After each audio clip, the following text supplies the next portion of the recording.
Well, I have an icebreaker question. I always start with, what are your favorite pizza toppings? um, I'm kind of a purist, you know. Like I'll go with like a, you know, a little basil. That's about it. Yeah. Oh, okay, keep it simple. Yeah. You're behind bars again for this role. And when you play a convict who's particularly disturbed, how do you find inspiration to bring that character to life?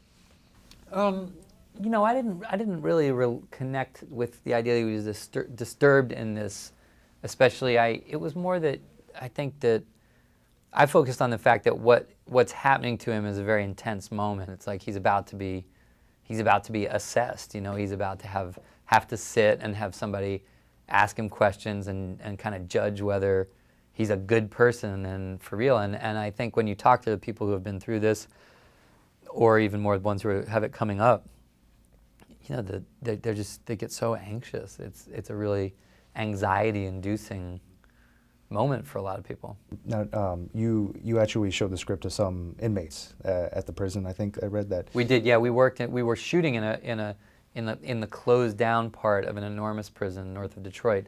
But the part of the facility that was still operational, we could slide over into it, and they would let us interview inmates in a little room, and it was great. Yeah, it was hugely helpful to me and to John Curran, the director. Sure. Now, you've worked with him before, you worked with De Niro before. Was that something that kind of drew you to the project, or was it just kind of coincidence that you all fell? No, that was a huge part of it for me. I really liked working with John on The Painted Veil, and De Niro and I have known each other many years now, and had a great time together on the first one. But we had talked about, like, let's try to find something that's a little that's for real, that we can really sink our teeth into. And so when it came together, the truth is John Curran was a big part of the reason that I did it. You know, I really just wanted to work with both these guys again. Out of personal curiosity, a lot of the first part of the film is all done through close-ups, where you're isolated from one another. Were you actually on set, like, delivering the dialogue to each other? Yeah. Or, yeah? Yeah, most definitely. Oh, okay. Yeah, I think that, you know, John had an interesting challenge. It's just like an entire drama unfolds over the course of about 8 conversations between people sitting in a chair across a desk, and those limitations can be wonderful. I think if you watch the film over time, you actually see that he actually changes the visual approach to each of these scenes as they evolve, and it really it keeps it much more dynamic than you would think. Yeah, it busted out my old film school brain. Yeah. When I finally saw you in 1-2 shot, when your character paths were really crossing. One more question I'd like to ask you, some stuff about Baltimore too, definitely. But first, if you could pick any character, whether it's fictional character or historical figure to play, what would be your dream role? I don't think I have one. Right now I'm thinking a lot about Lewis and Clark, because we're working on this thing to make a series for HBO out of, you know, in the same way that HBO has done these great things on John Adams and the Band of Brothers and things like that. So I'm Lewis and Clark both right now are very forefront in my mind. They were actually fascinating individuals. Nice. Yeah. Well, for those who don't know, you grew up around the area. Absolutely. Yeah. So tell me about Columbia and Baltimore. Yep. And do you make it back often, or? Yeah, I still have a lot of family in Baltimore, and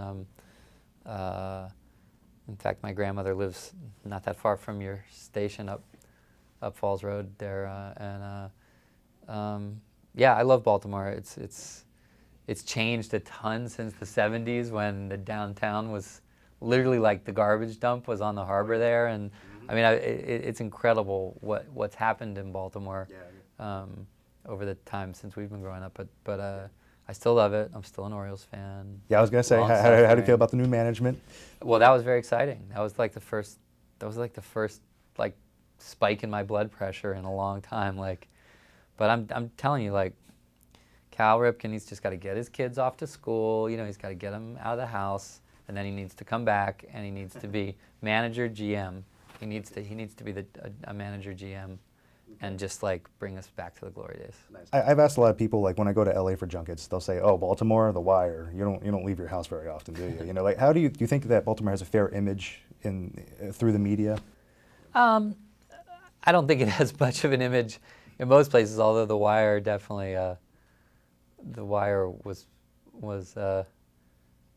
gave you a probably a distorted view of it, but a great one. I mean, The Wire, I loved it. My dad was a federal prosecutor in the 70s in Baltimore, and oh my God, that show was, I mean, the ways that, like, you know, those characters reflected people from when we were growing up, and I thought that show was supremely great. But no, Baltimore, you know, I think one of the things, I know it sounds weird, but I don't think people relate to Baltimore.